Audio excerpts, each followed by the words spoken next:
Boa noite a todos. Boa noite. Então nós chegamos, né, cara? Fomos convidados alguns meses atrás para que a gente retornasse à instituição, participasse da Semana Espírita e fosse trabalhar num tema que o Carlos acho que viu pela internet ou em alguma outra instituição, que é uma questão da culpa. E eu uso como base dessa minha tarefa a Bíblia, na Gênesis, e eu uso também o Novo Testamento e as obras espíritas. Então, o nome da tarefa é Não Olhe para Trás. Acontece que no capítulo 18 da Gênese mosaica, porque todo mundo sabe que a Bíblia tem 5 primeiros livros, e esses 5 primeiros livros são a Torá dos judeus, que é aquelas obras que os cristãos e os judeus estudavam. Tinha também ali os profetas. E o que acontece? Tudo está baseado ali. Então é Gênesis, que conta a história da criação, como foi criado o planeta. Está lá na Bíblia, capítulo 1, 2. Ali aparece Adão, Eva, e vai progredindo a história. Depois nós temos Deuteronômio, Números, Êxodo, que sai do cativeiro, né? E Levítico, que é a lei. Levítico, de Levita, lei, Deuteronômio, muitas leis também, né? Êxodo é quando da fuga do cativeiro egípcio do povo hebreu, e Números é 2 censos que foi feito naquela época que eles fizeram. Mas nós vamos estudar a Gênesis, vamos deixar Adão, vamos deixar Eva para trás, vamos deixar a cobra, que falava, né? Caim e Abel, sim, porque é o primeiro caso que se tem notícia de uma cobra que falava, né? Mas Deus não estava lá, não posso duvidar. Mas que a cobra falou, falou. E convenceu a mulher que estava lá. O resto da conversa, vocês sabem melhor que eu o que aconteceu. Vamos deixar tudo isso para trás e vamos chegar em Abraão. No capítulo 18, Abraão está sentado sobre o carvalho de Mambré, calor do dia. Segundo algumas traduções bíblicas, no momento mais quente do dia. Lá é quente, né? Deserto. E no momento mais quente do dia, Deus, Yahvé, aparece para conversar com Abraão. Já tinha conversado antes, queria anunciar algumas coisas, que o Abraão que Deus queria fazer uma aliança com ele. Depois ele volta, Abraão tinha 99 anos, passadinho já, quase 100 anos. A sua esposa Sara também estava bem adiantadinha, né? Quase 100, centenário. Aí, como ele só tinha um filho, que era Ismael, e ele teve que ser pai através de um coração generoso de uma escrava, chamada Agar. Ismael, inclusive, é o nosso querido espírito generoso, Ismael, que trabalha na edificação do planeta. A nossa Federação Espírita Brasileira, o nome é Casa de Israel.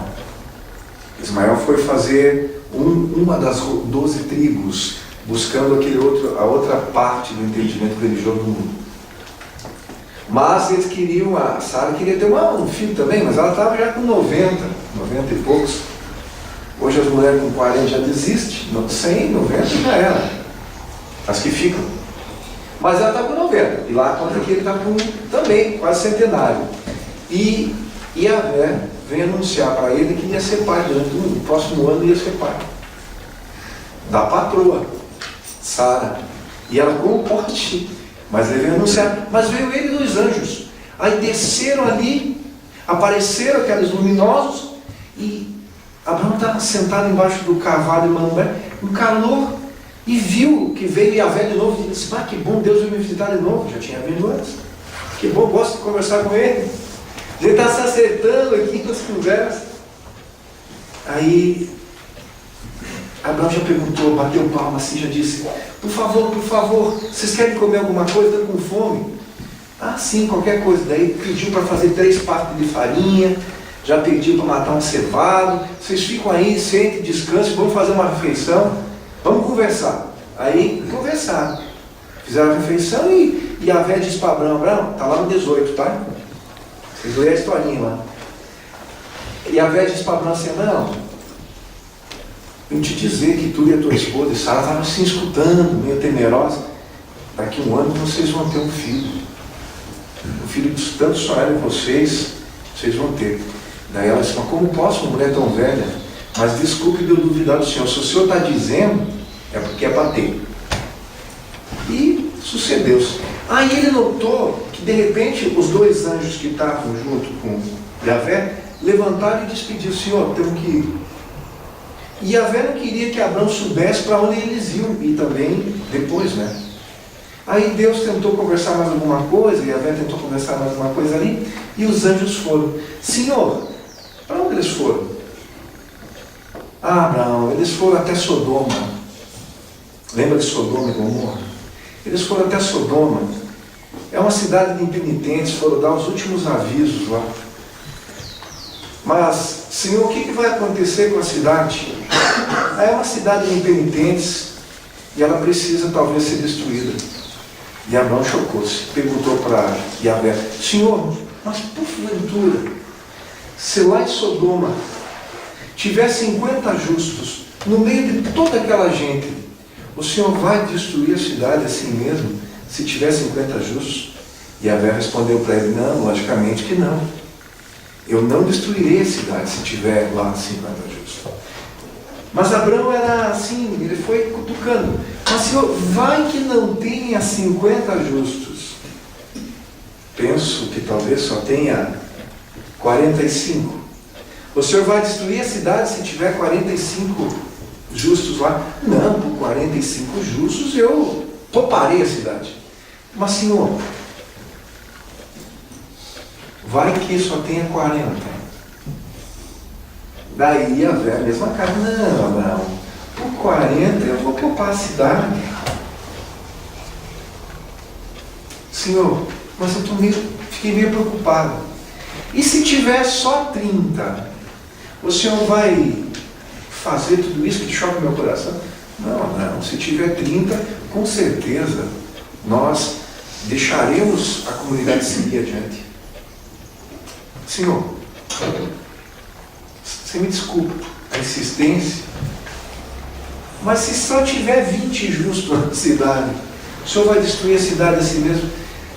Eu acho que até Deus já estava meio...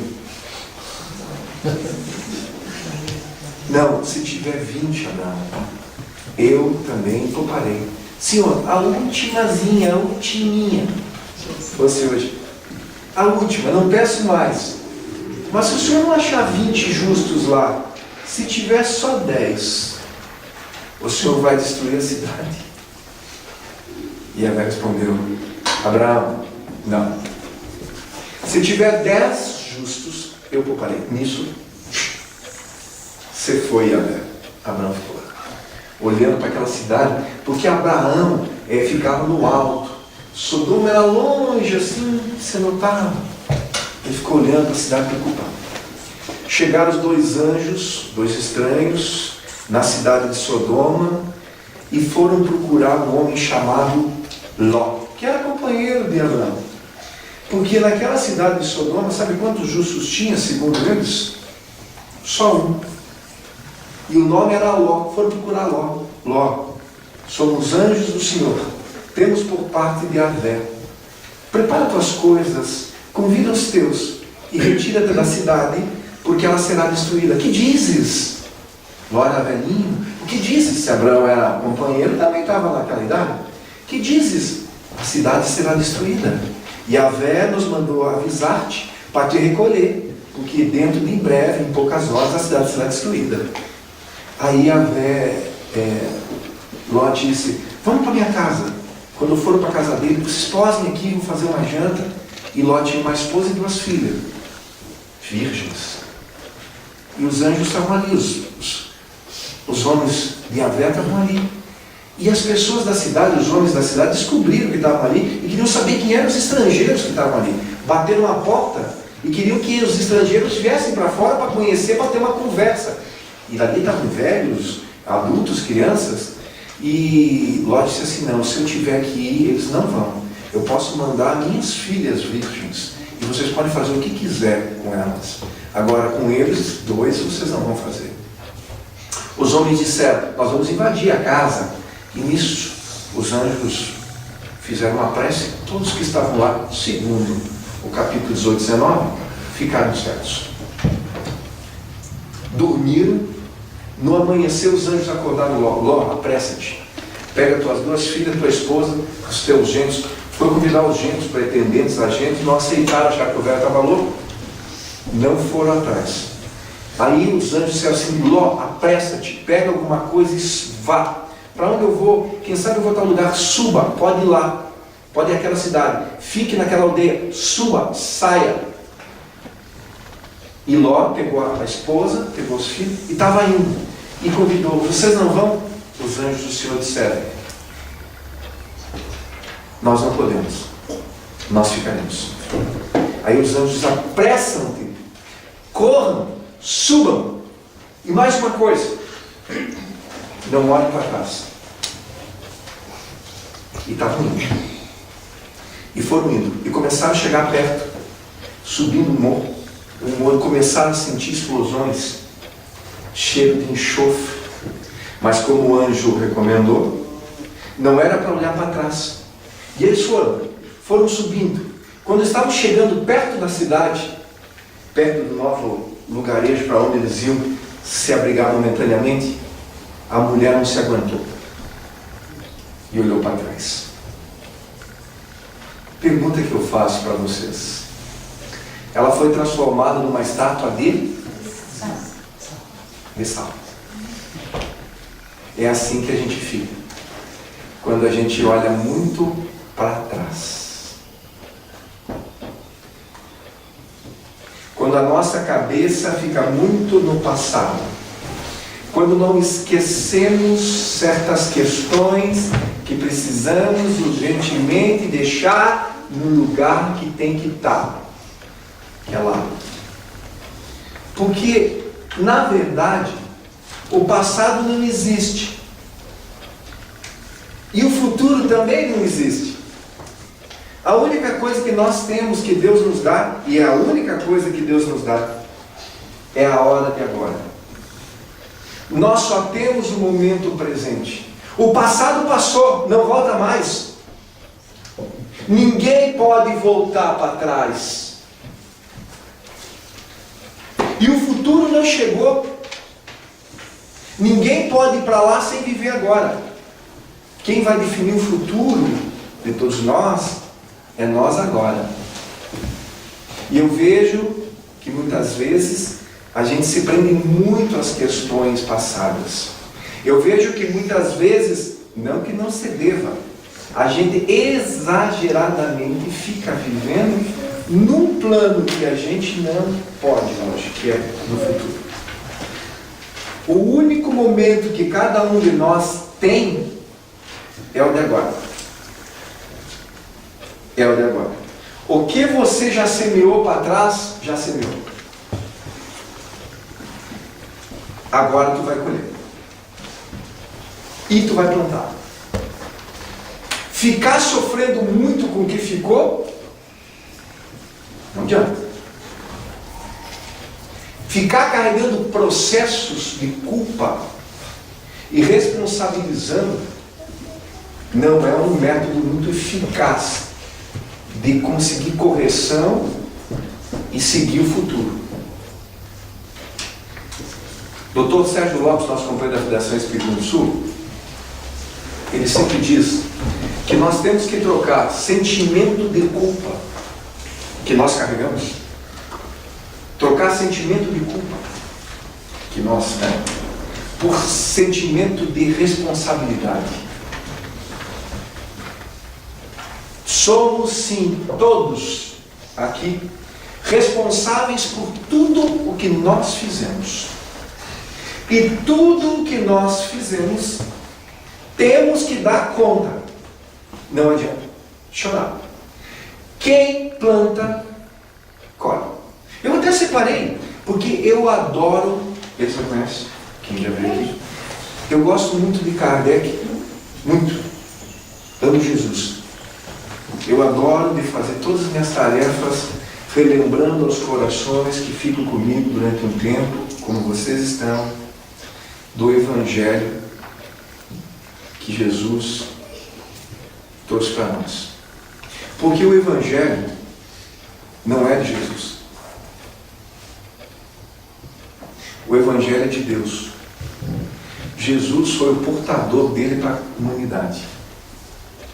Quando os planetas no universo infinito, os sistemas de vida do universo infinito chegam numa altura, num determinado grau de entendimento, novos códigos de vida chegam para que as criaturas se iluminem e se identifiquem. Eu vou fazer uma pequena viagem.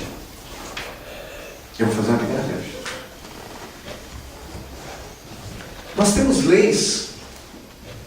Nós fizemos um seminário na área jurídica que nós abordamos leis civis.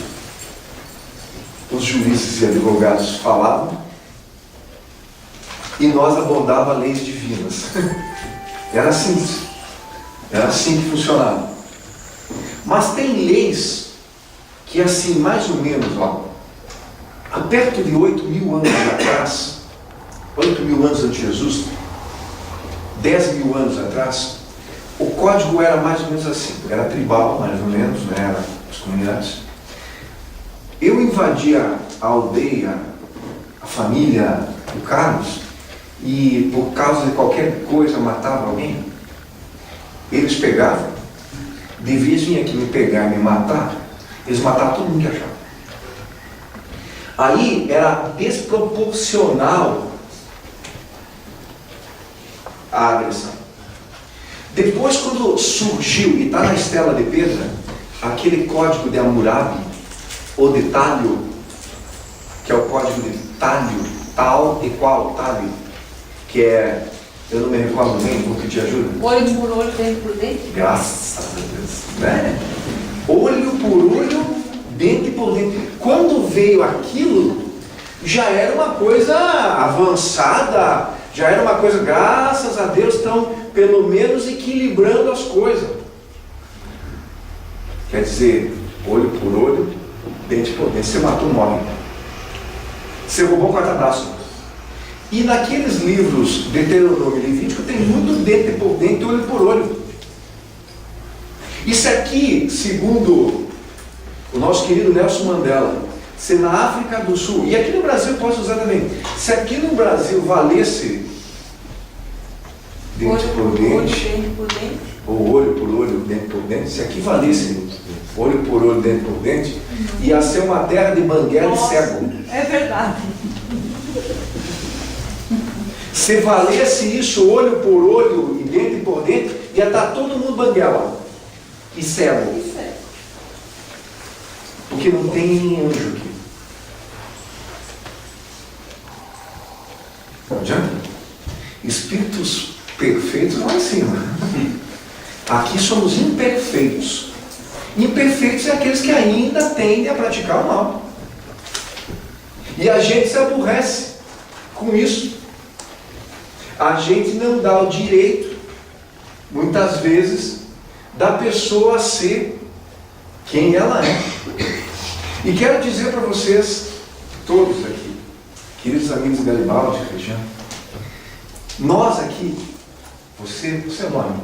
Melissa. A Melissa, a Carlão, todos aqui, nós somos hoje, sabe quem? Nós somos a melhor versão de nós mesmos de todos os tempos. Desde que nós somos criados há milhares e milhares e milhares e milhares de anos. A melhor versão desse espírito que nasceu simples e ignorante hoje está aqui. Ó. E a melhor está ali, a melhor está lá, o melhor está ali.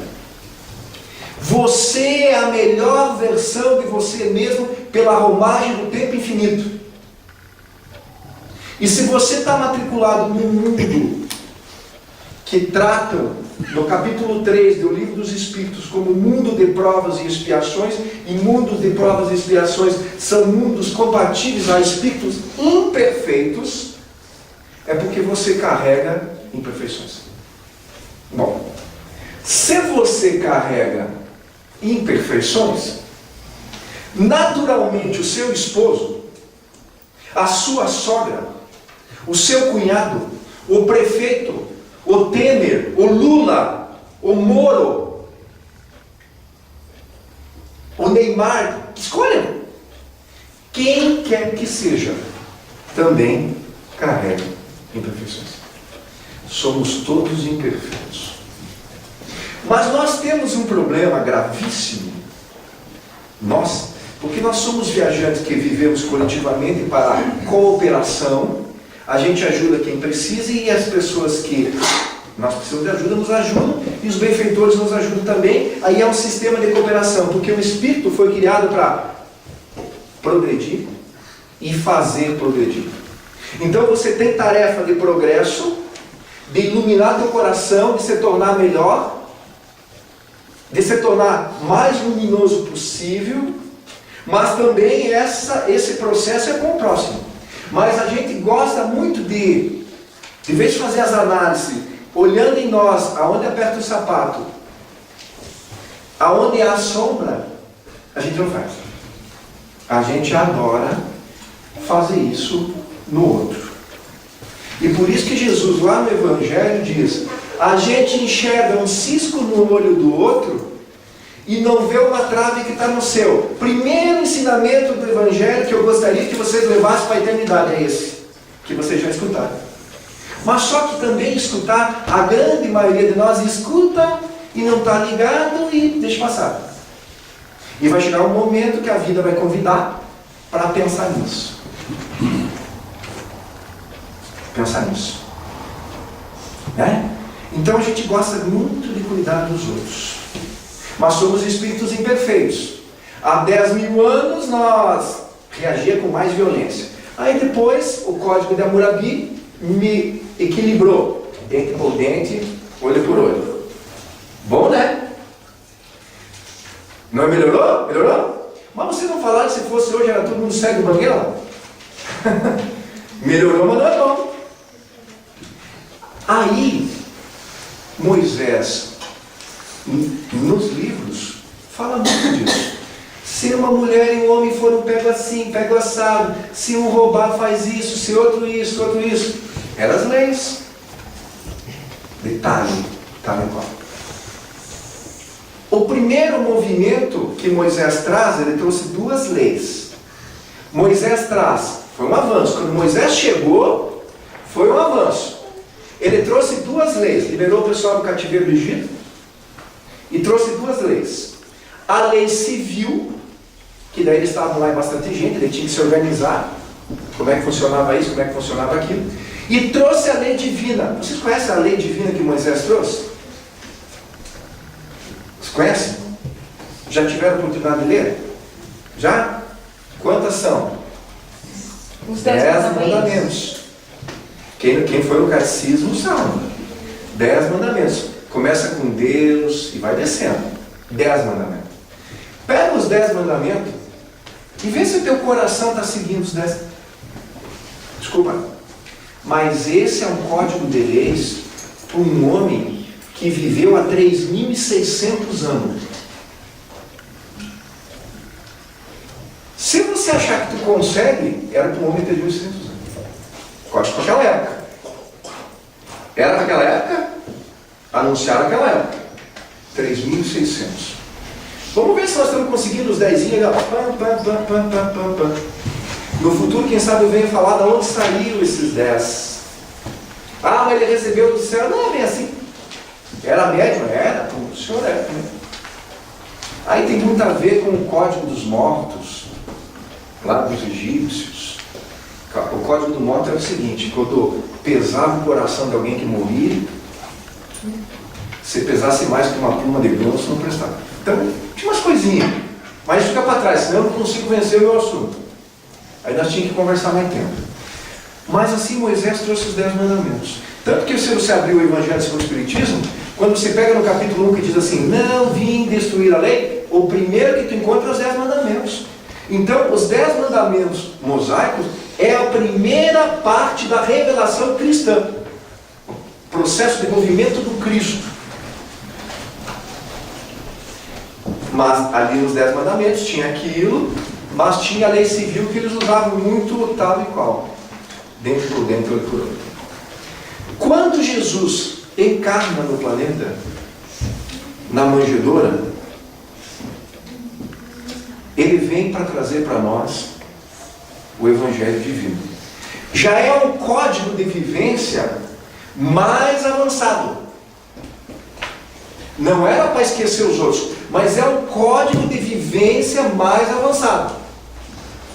Então nós tínhamos um código lá para trás, aí Moisés trouxe um, aí que era uma lei, e Jesus encarna e traz um código de lei mais avançado. Porque as pessoas perguntam, tanto que o primeiro capítulo do Evangelho segundo o Espiritismo é, eu não vim destruir lei. Quer dizer, tudo que Moisés diz está bem colocado. Está tudo certinho. Vocês não precisam ficar de mal comigo. Não precisam querer me matar. Porque me matar. Tem que matar. Eu não vim destruir lei. Eu só vim dar uma... Aí Jesus trouxe o Evangelho. Boa notícia, Evandro. Trouxe uma boa notícia. O Evangelho não é um livro para ficar na prateleira do lado dos copos de chope. Isso aqui é um livrinho para você ter um hábito de uma leitura sadia, diária. Mas não é uma leitura para falar em voz alta para os anjos escutar. Não. É para você entender. Porque o Evangelho que Jesus traz não é uma peça litúrgica. O Evangelho de Jesus é um roteiro para a sua felicidade, para aqueles que têm olhos de ver e ouvidos de ouvir. Senão o resto é tudo perdido. Ainda. Até que entendam. O Evangelho de Jesus, que Jesus foi o portador, que é o Evangelho divino, é um código para quem quer a felicidade. Porque enquanto nós não amar como Jesus nos ensinou, a plena felicidade vai estar longe dos corações e não adianta chorar. E pode ser do Inter, do Grêmio, do partido A, B, C, da família C, D, D. Cara, isso não vale nada. No Evangelho segundo o Espiritismo, no Livro dos Espíritos, tem uma pergunta que eu gosto sempre, vou trazer ela para cá para nós continuar o comentário. Tem uma peça que Kardec traz na terceira revelação, porque o Espiritismo conta como uma terceira revelação, que Jesus mesmo anuncia em João que no futuro mandaria um Consolador. Pergunta, para que serve um Consolador?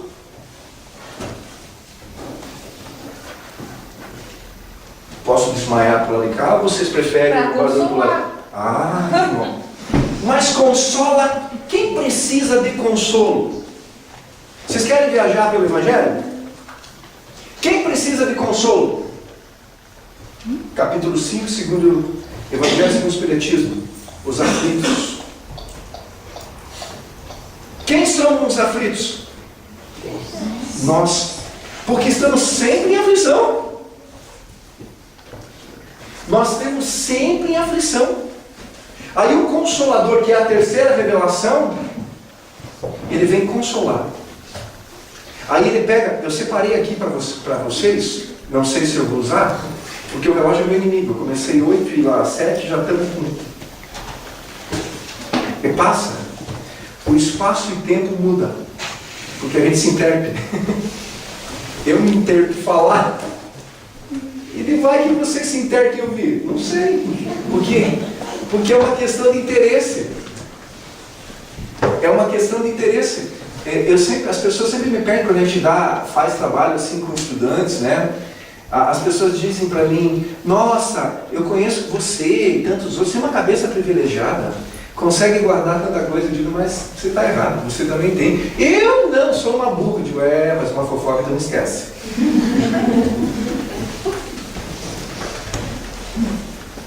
Quer se enganar, se engana.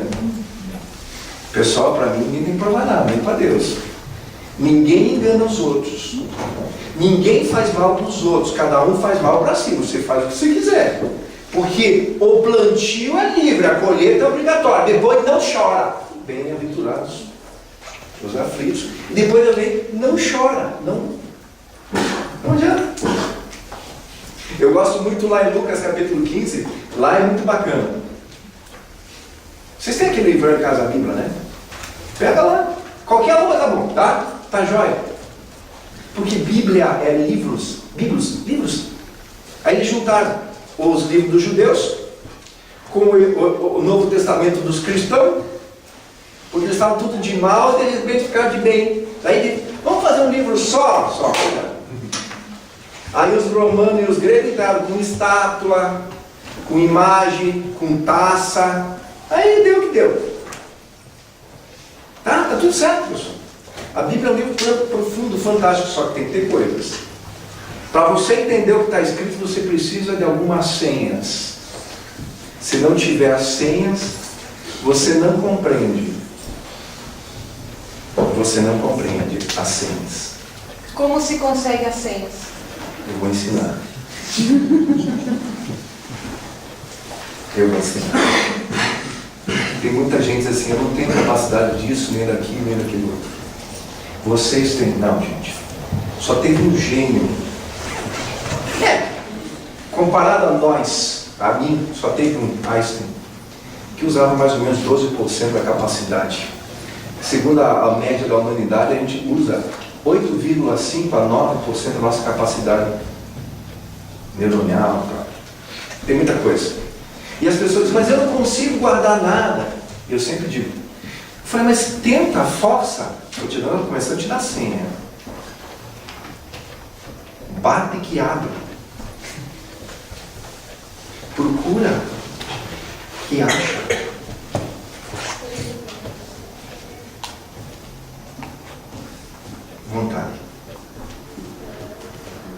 Vontade. Sucesso, meu irmão, só vem antes de trabalho no dicionário. Na vida, se você não trabalhar, você não vai ter sucesso. E quem achar que os outros têm que trabalhar por si, está lascado. Porque o melhor é trabalhar do que dar trabalho. Quem dá trabalho para as pessoas fica devendo tudo esse trabalho e o juro é gigantesco. Daí depois não sabe porque amanhece com uma reencarnação nova, cheio de problema, numa família desconjuntada, num país de 500 geração, terceiro mundo, pendurado no morro. Ou lá no meio de um deserto. Ou dentro de uma família rica e idiota. Vocês entenderam o que eu estou falando? Com problema. Não sabe. Não é castigo divino. Porque Deus não castiga. Deus ama. Quem se castiga é a própria pessoa que não se esforça, que faz o mal. Porque quem faz o mal colhe. Então, ninguém faz mal para os outros. Se alguém pensa, eu não vejo a hora que eu quero fazer, mas eu quero que se lasque. Não, a pessoa não vai se lascar, quem vai se lascar é você. Porque no momento que você emite um pensamento desse, uma vontade desse, é o teu organismo que entra em profusão e decomposição. É as tuas células. Se você é inteligente, você deve saber o que faz. Porque se a pessoa te fez um mal, o problema é dela. Só dela.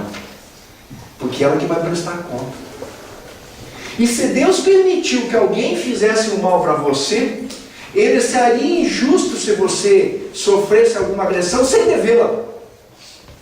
E quem passou por uma agressão é porque devia. Você devia, pagou. Então não reaja. Não debata. Mas lá em Mateus é assim, ó. Lá em Mateus é assim, capítulo 15. Lucas. Capítulo 15. Lá ele conta assim, ó. Da ovelha perdida, que uma ovelha se perdeu. Mas ali no capítulo 15 ele não está falando de uma ovelha. Tinha 100 ovelhas, uma se perdeu. Ele não está falando de você e de mim. Ele está falando das humanidades. Está falando de planetas. O planeta se perderam. O pastor saiu da onde estava, deixou os 99 lá na constelação e veio atrás desse planeta. Ele estava falando dele para conosco. Aí depois ele fala de uma mulher que tinha 10 dracmas. Logo depois, ele já fala. Ele conta 3, uma até da outra. Que a mulher tinha 10 dracmas, dracma moeda.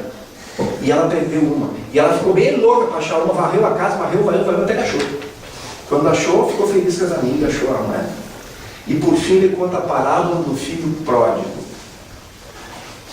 Que na próxima vez que eu vier, que o Carlão fazer essa generosidade comigo de encontrar vocês, ele já sabe que nós vamos falar dessas 3. Aí nós vamos encerrar com o filho pródigo, vocês vão entender quem é o filho pródigo. Aí vocês vão entender que não tinha um filho pródigo, que na verdade é a parábola dos 3 filhos, ou dos 3 pródigos. Porque um filho foi pródigo, pródigo de esperança, para que o pai pudesse receber de volta. O outro filho foi pródigo de egoísmo, não queria receber o irmão. E o pai, que é Deus, foi pródigo de amor, porque recebeu. Quem é pródigo aí? A gente vem avaliar isso. Mas tem uma outra parábola que Jesus conta que tinha 100 ovelhas. Agora está tratando de nós. Tem 100 ovelhas. E tem um pastor. O pastor não cuida das ovelhas? Pensa vocês, um pastor com 100 ovelhas. E uma dessas ovelhas, a graminha estava verdinha. O dia tinha um solzinho bom para tomar banho de sol. Estava gostoso. Aí estava com fome, porque geralmente assim nós se perdemos pelas coisas estomacais, pelas bebidas, pelos excessos, pelas coisas assim, a gente se perde. E aquela velhinha foi indo para cá, e sombra e pasto verde, coisa boa, aproveitar a vida, a mesa farta, vamos comer e aproveitar. Tem gente que pensa que aproveitar a vida é relaxar, aproveitar a oportunidade para crescer. Mas aquela velhinha foi, de repente, quando ela se dá conta, ela de tardezinha olhou, procurou, cadê as outras? Estava perdida. Mais ou menos como nós, assim. Chega um momento que a gente se dá conta, o que a gente fez? Só pensou em coisa material, só pensou comer, beber, relaxar, gozar a vida, ser o mais bonito, ser a mais bonita, ter mais dinheiro e de repente acordou. Acordou, está sozinha aquela ovelha. O que acontece? Vocês sabem que naquela primeira parábola dos planetas, quem vem buscar é o pastor. Jesus vem buscar. Vem ajudar o planeta, né? Mas nessa, vem cá. Minha irmã, como é seu nome? Josiane. Josiane, se você fosse pastor de 100 ovelhas, pensa bem. Usa a cabeça. Se você fosse pastor de 100 ovelhas, se uma se perdesse, tu ia ser louca de deixar 99 para correr atrás de uma? Pensa bem. Vocês iam ser loucos de deixar 99. Vocês têm 100 filhos. Vocês têm 99 para cuidar. Vocês vão deixar 99 tudo extraviado aí para se extraviar ou para ir atrás de uma ou não? Ou vocês ficam com as 99? Vocês ficam com as 99 ou vocês vão atrás de uma? Ó, lá escolheu atrás de uma. Jesus não vai fazer isso não. Ele vai ficar com as 99. E qualquer pessoa vai ficar com 99. A uma que se extraviou, está extraviada. Ok? Ah, mas Jesus vai... Mas e as outras? Ele não vai deixar de 99 por causa de uma. Ah, mas agora eu lembrei. Eu lembrei, meu irmão? Lembrei, gente? Lembrei. O pastor tem assessores. Todo bom pastor tem assessor. Como é que é o nome do assessor do pastor? Cachorro. Todo bom pastor tem cachorro. Se vocês verem os pastoreiros, não tem cachorro? Tem cachorro? O que os cachorros fazem? Vão buscar aquela perdida. Ela é. É o pastor que vem ou é o cachorro que ele manda? Hã? É o cachorro. Como é que é o nome do cachorro, minha irmã? É aquele... O nome do cachorro, minha irmã? Bornicole lá. Não, o nome do cachorro é dor, minha irmã. O nome do cachorro é sofrimento. Ah. O nome do cachorro é sofrimento. Eu estava na vida real. Essa é a vida real, aquela que eu estou te contando. O nome do cachorro é sofrimento. Quando a gente se afasta do bom pastor, que a gente se perde nas coisas do estômago, nas coisas de aproveitar, chega um momento que a gente vai voltar.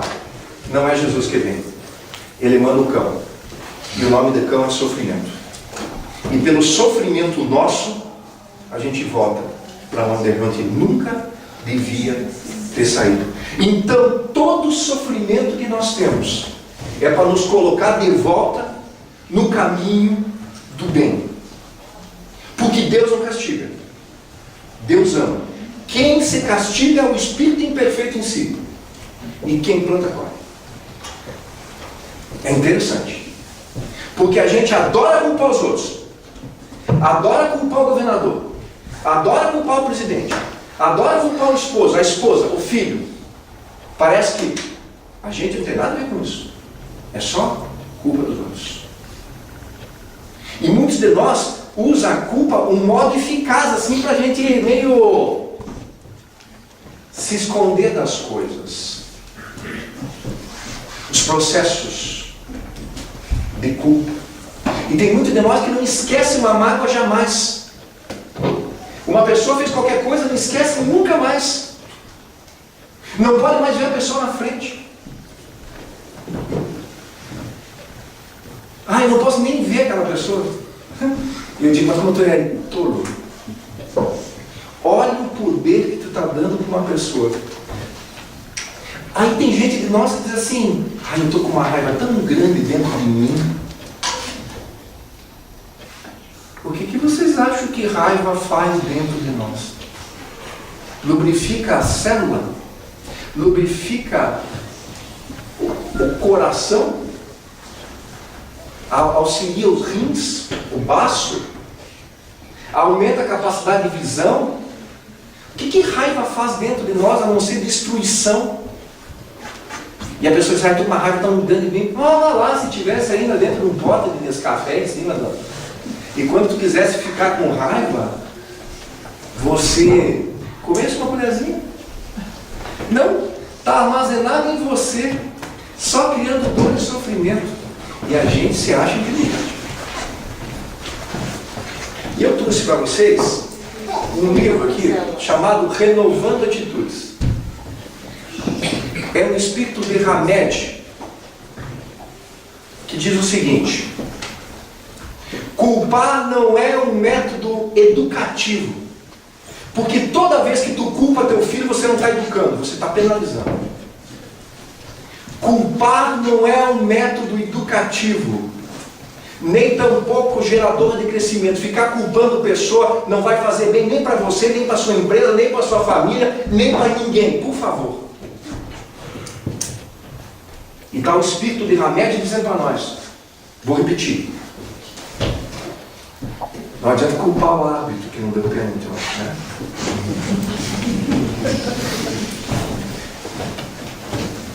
Desculpa que não adianta. Os meus amigos sofrendo de manhã, nem todo mundo, acho que nem dormiram. Eu nem vi. Eu nem vi. Mas não adianta. Às vezes as pessoas levam o esporte sério a mais. É esporte. É alegria, é diversão. Não é para ninguém sofrer. Hoje uns ganham, uns perdem, assim funciona. É que nem novela que eu sempre falo. As pessoas assistem todas as novelas.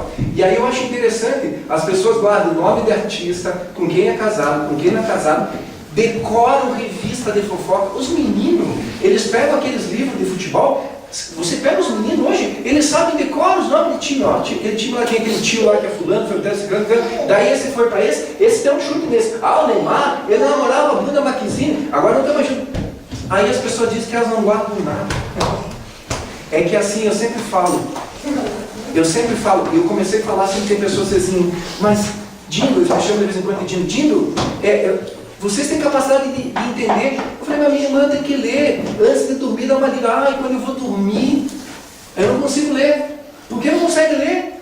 Porque me dá sono. Eu digo, mas contar dinheiro não dá sono, você conta quando precisar. Ficar lendo um livrinho de fofoca, que ninguém dá sono. E nem falar da vida dos outros, capaz de sono. E como é que a gente não esquece? Pensa vocês, um caso que aconteceu, eu já falei isso aqui, um caso que aconteceu aqui em Garibaldi há 30 anos, lá em Carlos Barbosa, aonde quer que seja, pode deixar. Graças a Deus que ele está aqui. Tá? Pode deixar bem tranquilo. Se ele fizer barulho, eu faço mais que ele. Deixa ele bem. Nem sofra. Mas era assim. Tá bem, gente, um caso que aconteceu há 30 anos, que daqui a pouco uma moça e um rapaz, um homem casado, uma mulher casada, sei lá, se comprometeram moralmente, houve ali qualquer problema, uma coisa que mais comum que feijão preto, né? Aí descobre, a coitada tem que ir embora da cidade. Vai embora para refazer a vida, porque senão vai ficar para sempre falar. As pessoas têm que ir embora para reconstruir. Porque as outras pessoas que não têm nada a ver com a vida dos outros, devem ser nos ajudar, diz, ó, tu caiu, levanta. Fazer que nem Jesus fez com a mulher que foi pego em, né? Tem que ir embora. Aí ela foi embora, a vida dela continuou, conheceu alguém, fez uma família, tem sucesso. Você continua ruim. Mas vai que você conseguiu uma vida, uma viagemzinha aí, numa excursão para Atlântida. E tu vai caminhar no sábado de manhã. E tu encontra ela vindo. E você cutuca a patroa. Aliás, geralmente a patroa que cutuca, né? Sabe? A patroa. Porque às vezes eu faço palestra, eu não estou cuidando de ninguém, tá? Por mais que meus olhos são bons. Às vezes a gente faz palestra, não tem casal, começa um cutuque, né? Às vezes assim é cacuete, né? A gente fala qualquer coisa, a esposa cofe. E os maridos também, né? Aí eu faço palestra, vocês falam que eu vou para uma viagem de um lado para outro, né? Aí eu faço palestra de vez em quando, as pessoas dizem, ai, que palestra bacana, linda. Ele faz palestra linda. Eu falei, não, tem que ser instrutivo, tu gostou, tu entendeu, que é verdade, vou pensar sobre isso. As pessoas, mas o meu marido tinha que estar aqui. Mas eu não vim falar para o seu marido, ele falava que estava aqui. Porque se era para ele ouvir, acho que o anjinho dele não estava aqui. Só é para ouvir quem está aqui. E se tem que estar aqui, é porque está aqui. Daí eu conheço maridos que também, lá em casa, Raul Teixeira conta muito, o marido ciúme, meio assim, porque lá em casa o cabeça da casa sou eu, porque eu faço tudo, a minha família, não lembro, né? Aí um dia, Raul foi jantar na casa desse casal, meu marido na cabeceira, e a patroa e as crianças e o Raul. Porque Raul, aqui a cabeça sou eu, porque eu trabalho, porque eu faço isso, porque aqui o cabeça da casa sou eu. E foi indo, e o cabeça era ele, até que a esposa, toda pacienciosa, como uma boa mulher de Garibaldi, não aguentou mais. E disse assim, amor, Raul já sabe que o cabeça da casa é você. E é mesmo. Você é o cabeça da casa. Só não te esquece uma coisa. Eu sou o pescoço. E a cabeça só vai onde o pescoço deixa. Toma.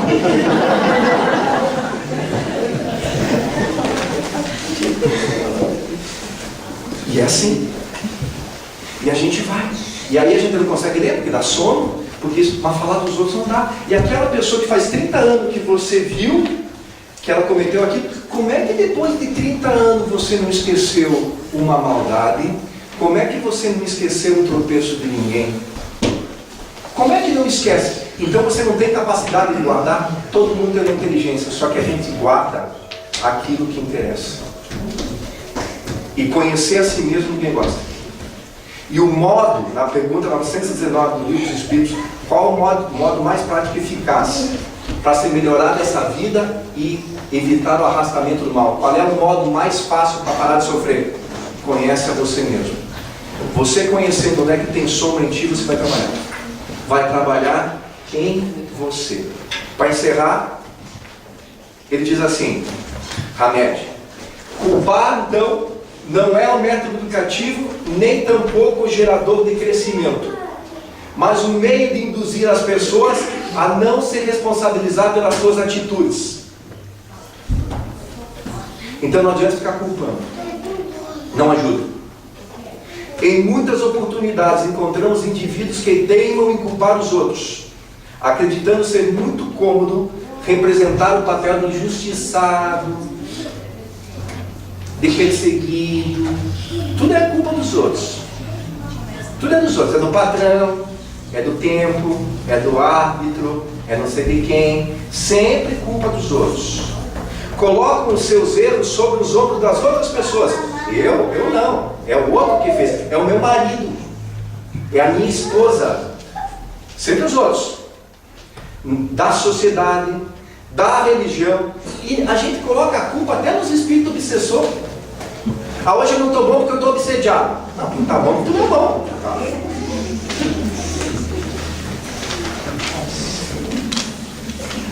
Não tá bom. Não tá bom. Porque tem gente que culpa até. Tem algumas religiões que não acreditavam no mundo espiritual, né? Logo vai dar tudo certo, tá? Mas que hoje até acreditam, que hoje tem lá. Eles até têm uma grana legal. Tem o mundo espiritual interferindo e tem até um nome. Eu não gosto de usar esse nome, mas tem até nome. Qualquer coisa que está ruim na tua vida, não é problema teu do passado, ou que você não se esforça. Qual o problema? É que você tem um encosto.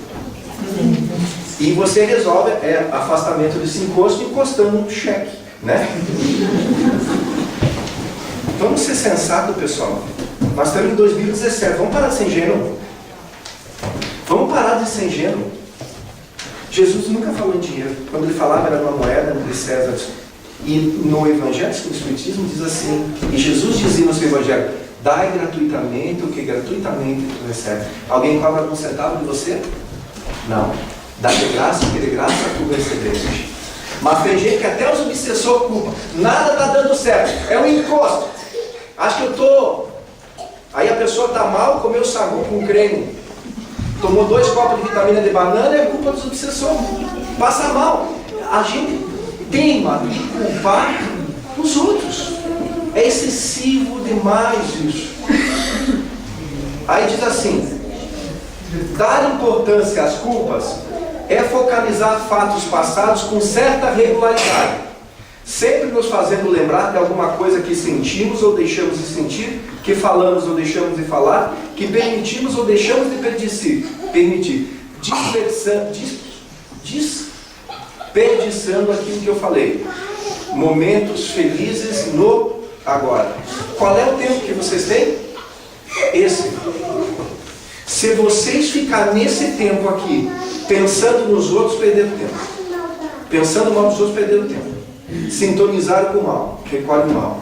Se vocês nesse tempo ficar pensando muito no passado, que passou, e não esquece nada, que precisa deixar lá, você está perdendo um momento especial agora. Deus está te entregando só isso, o agora. Se você ficar olhando muito para frente e não plantando agora, o mesmo problema. Temos que olhar para trás de vez em quando, dar uma relembrada? Temos. A experiência. Temos que olhar para frente para focalizar o nosso objetivo? Temos. Mas nós só temos o hoje. Nós só temos agora. Depois que nós sair daqui e terminar, é esse momento que nós temos. De agora em diante. Então, culpar não faz bem para ninguém. Ninguém que lance a mão do arado do trabalho e olha para trás é apto para entrar no reino de Deus. Lucas está dizendo isso. Ninguém que lança a mão do arado. O que ele está dizendo? Lançar a mão do arado. Ninguém que esteja trabalhando, parar de trabalhar para olhar para trás, ele está dizendo aqui, é apto para entrar no reino de Deus. Por quê? Porque de vez você arar significa o quê? Plantar, continuar semeando. Você para olhar para trás. Não é apto para entrar. Por quê? Porque fica focalizando aquilo que não é interesse. Então é certo, pessoal, para nós encerrar, é certo que nós temos experiências desagradáveis no futuro. É certo que nós já fizemos coisas que a gente não quer nem lembrar. É certo que nós fizemos coisas que não queremos de maneira nenhuma lembrar. Porque a gente errou. Eu falei no começo, se você errou, você não tem que ficar num processo de culpa. Você tem que entrar num processo de responsabilidade. Quando você se equivocar, que eu não gosto nem de usar a palavra errar, você tem 3 coisas para fazer. A primeira coisa, quando você erra, você tem que se dar conta que errou. Porque tem gente que faz umas coisas e para ela não é errado. Se dá conta que errou. Quando você faz alguma coisa grosseira que se deu conta que errou, você vai entrar no segundo processo. Nossa, o que eu falei para aquela minha amiga lá? Eu não devia ter falado isso. Quando você começa a se dar conta que bobagem que eu fui falar, o que começa a acontecer com você? Você começa a suar. Você começa a sofrer. Quando você começa a sofrer, você começa a expiação. Então, na doutrina espírita, no Código Penal da Vida Futura, diz assim que quando nós se equivocamos, quando nós erramos, tem 3 passos. Primeiro é se arrepender. Se arrependeu do que fez? Quando se arrepende, que bobagem, começa a ficar triste, chateado, sofrer, não é verdade? Depois que você faz isso, arrependimento, expiação, sofrimento, e depois tem a reparação. Se você fez alguma coisa errada para alguém, a coisa mais fácil que você tem que fazer, e a coisa mais simples para seguir vida, o que é? Pega o telefone, Perdão, né? e liga para a pessoa, fiz uma bobagem, tamanho, pelo amor de Deus, você me dá no caminho, você me perdoa? Pronto. Mas, desculpa. Eu me equivoquei. Seu orgulho deixar. Eu tinha esquecido de falar isso. Seu orgulho deixar. E o orgulho é o inimigo de quem quer ser feliz. Aliás, o egoísmo e o orgulho são inimigos de pessoas saudáveis, de pessoas realizadas, de pessoas de sucesso e de pessoas felizes. O orgulho e o egoísmo são inimigas de pessoas felizes e de pessoas que fazem sucesso. O orgulho e o egoísmo são amigos de pessoas muito primitivas. E nós estamos aqui para trabalhar em nós o orgulho e o egoísmo. E as ferramentas que nos deram são as virtudes. E aí você vai lá e pede desculpa à pessoa.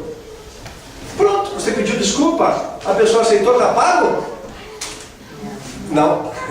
Você ainda precisa fazer um bem, porque a pessoa, além de sofrer uma agressão tua, fez um bem para você. Você precisa reparar. Então, o bem.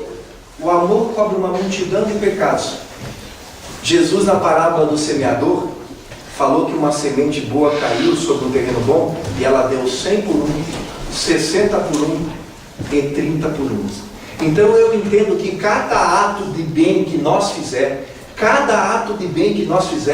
apaga, entendo, 100, 60 ou 30. Porque se nós tivéssemos que pagar todos os nossos erros, um por um, milênios precisariam. Então o perdão. Kardec, no Evangelho segundo o Espiritismo, tem lá uma frase que eu amo muito. Carlão vai me ajudar, os meus irmãos vão me ajudar. Por favor, não esqueçam. Eu vou dar um número para vocês.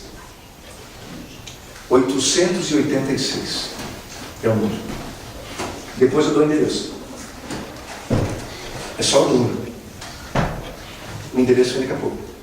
Lá nesse número diz assim, me ajuda, porque eu posso, é que às vezes diz assim: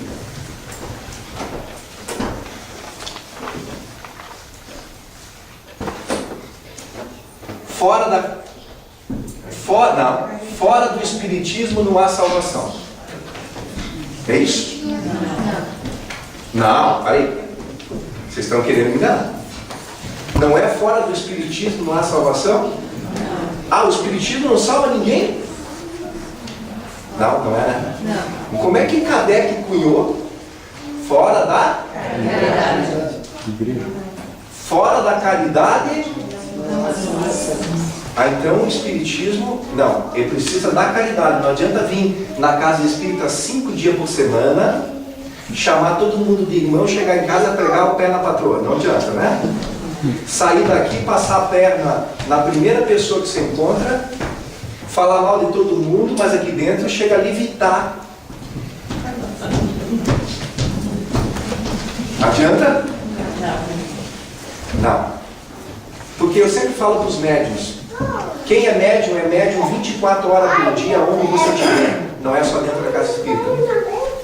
E o cristão é reconhecido cristão em qualquer lugar. Na oficina, no templo, na escola, na casa espírita, em qualquer lugar.